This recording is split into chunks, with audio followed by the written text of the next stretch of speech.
కానీ ఇప్పుడు చంద్రబాబు నాయుడు గారు బీసీల బతుకుల్ని బొగ్గిపాలు చేస్తూ ఉన్నాడు.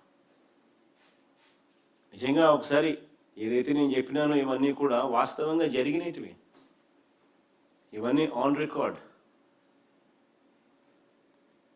ఇవన్నీ ఈరోజు నేను చెప్తా ఉంటే మీరు వింటా ఉంటే నిజంగా ఎంటికలు లేచి నిలబడేంత పరిస్థితి. ఎవరైనా బీసీలుగా ఉన్నోళ్ళు నిజంగా దీనికన్నా వినే పరిస్థితిలో వింటా ఉంటే, ఎందుకంటే ఎప్పుడు జరగలా, ఎవడు చేయలా. జరిగింది ఒక వైఎస్ఆర్సీపీ ప్రభుత్వ హయాంలో, జగన్ హయాంలో మాత్రమే జరిగింది. కానీ ఇప్పుడు చంద్రబాబు బీసీల బతుకులను ఏం చేస్తూ ఉన్నాడు? బొగ్గిపాలు చేస్తూ ఉన్నాడు. మేము చెప్పిన మా ప్రభుత్వ హయాంలో ఉన్న ఈ పథకాలన్నీ ఈరోజు ఏమైనాయి?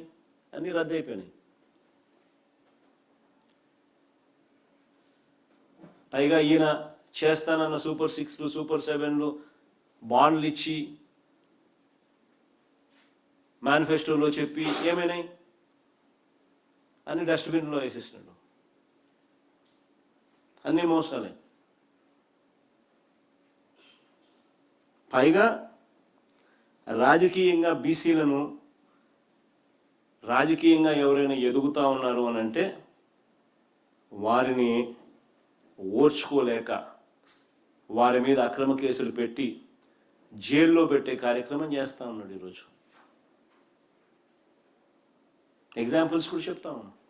యాక్సిడెంట్ కేసును హత్యాయత్నం కేసుగా మార్చి అది బైక్ యాక్సిడెంట్, కార్ యాక్సిడెంట్ కూడా కాదు, బైక్ యాక్సిడెంట్. 18 ఏళ్ళ పిల్లాడు తన కొడుకు, ఒక బైక్ యాక్సిడెంట్ హత్యాయత్నము కేసు కింద దాన్ని మార్చి కుట్ర కోణం దానికి యాడ్ చేసి మాజీ మంత్రి మత్స్యకార సామాజిక వర్గానికి చెందిన సిదిరి అప్పలరాజును జైల్లో పెట్టించినాడు. ఒక మహిళా ఎస్ఐని అడ్డు పెట్టుకొని జరగని దాన్ని జరిగినట్టుగా చూపించి ఆ అప్పలరాజును చూడడానికి నేను వెళ్ళినప్పుడు వచ్చిన లక్షలాది మంది ప్రజల్లో, అంతమంది సమక్షంలో మా బీసీ అభ్యర్థి ఆముదాల వలస కోఆర్డినేటర్ చింతాడ రవి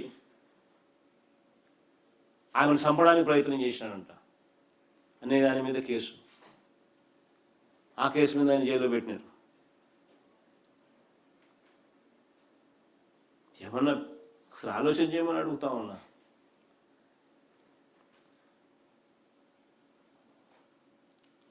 మరో కేసు కర్నూలులో టీడీపీ కార్యకర్తలే దాడులు చేస్తే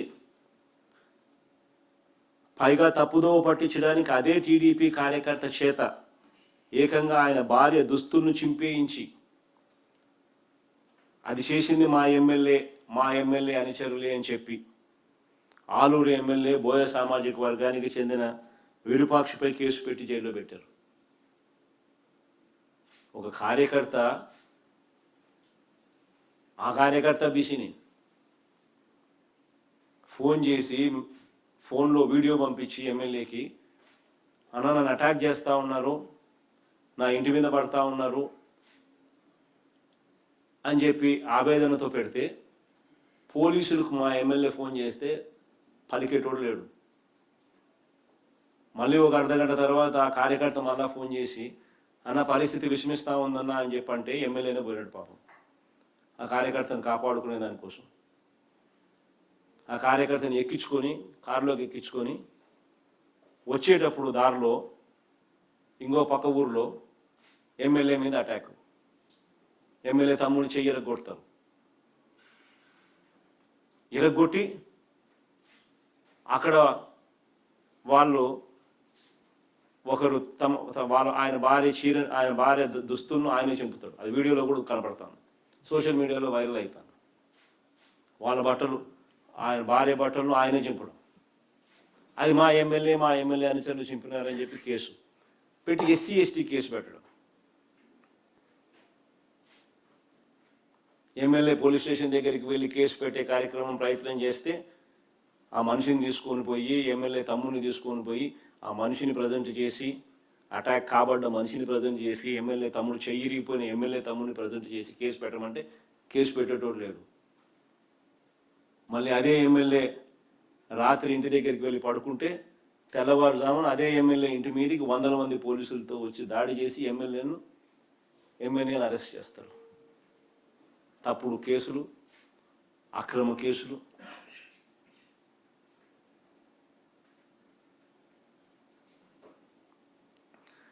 యాదవ్ సామాజిక వర్గానికి చెందిన మాజీ మంత్రి కారుమూరు నాగేశ్వరరావు, ఆయన కొడుకు కారుమూరు సునీల్ అన్యాయంగా తప్పుడు కేసులు జైలుకు పంపించినారు. ఎంత దారుణమైన కేసు అంటే ఇది కూడా అలాంటిది. అసలు డిస్ట్రిక్ట్ లెవెల్లో జరిగే కాంట్రాక్ట్లు, జరిగే టెండర్లు ఇవి. దాని వాల్యూ ఎంత ఉంటుందో అంత ఉంటుంది. ఆ కేసులో ఈయన నిరికిచ్చి లిక్కర్ ట్రాన్స్పోర్ట్ అని చెప్పి దాని మీద ఒక బండి వేసి కంటెస్ట్ చేసిన ఏలూరు ఎంపీ టికెట్ కంటెస్ట్ చేసిన సునీల్ కుమార్ యాదవ్ మీద, కారుమూరు సునీల్ కుమార్ యాదవ్ మీద, వాళ్ళ ఆయన మీద అక్రమ కేసు, జైల్లో పెట్టడం. నేను చంద్రబాబు నాయుడుకు బీసీల మీద ప్రేమ ఉంటే ఇవన్నీ చేస్తాడా?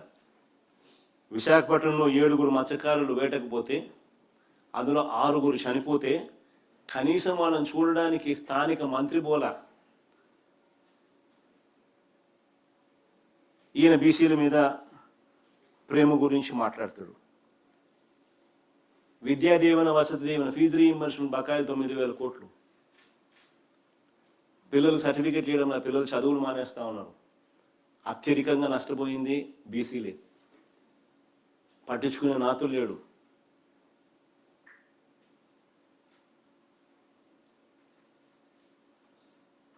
పైగా మా ప్రభుత్వంలో ఉన్న పథకాలన్నీ రద్దు. ఆయన చేస్తానన్న సూపర్ 6, సూపర్ 7 మోసాలు, ఇచ్చిన బాండ్లు చెత్తబుట్లో పడేసినాడు మేనిఫెస్టోతో కలిపి. ఈయన బీసీల మీద ప్రేమ అంటాడు. ప్రతి ఒక్కరూ ఆలోచన చేయాలి. ఎవరి హయాంలో బీసీలు బాగుపడ్డారో, ఎవరికి హయాంలో బీసీలకు చిత్తశుద్ధితో మంచి జరిగింది అన్నది. 3వ సబ్జెక్ట్ గంజాయి.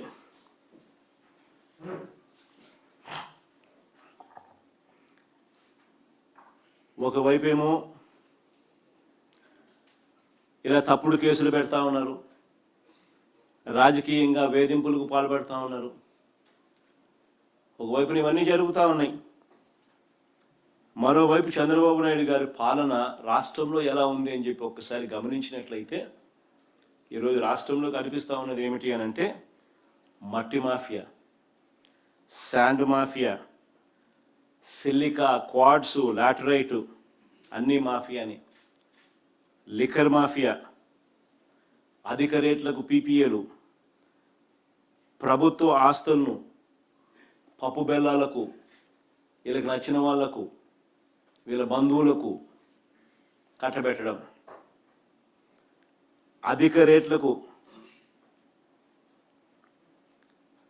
రేట్లకు మామూలు రేట్లు కూడా కాదు, ఎస్ఎఫ్టీకి 22,000 దాటింది. రాజధాని ప్రాంతంలో అమరావతి పేరు చెప్పి బిల్డింగుల పేర్లో చేస్తూ ఉన్న స్కామ్లు, పోర్టులు చెనిక్కాయలకు బెల్లాలకు అమ్మే కార్యక్రమాలు, ఫిషింగ్ హార్బర్లు చెనిక్కాయలకు బఠానీలకు అమ్మే కార్యక్రమం, మెడికల్ కాలేజీలు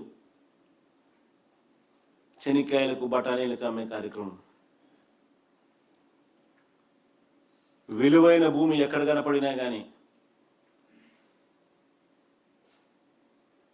విశాఖపట్నంలో యా భూమి నిలబడి ఉండడం, అన్ని చెనిక్కాయలకు బఠానీలకు వీళ్ళకి కావాల్సిన వాళ్ళకి ఇచ్చేయడం, స్కాములు చేస్తాం. ఇవన్నీ కాక డ్రగ్స్, గంజాయి, బెల్ట్ షాపుల పేరిట లిక్కరు, అది కల్తీ లిక్కరు ప్రతి ఊరికి వ్యాపించినాయి, ప్రతి వీధికి వ్యాపించినాయి.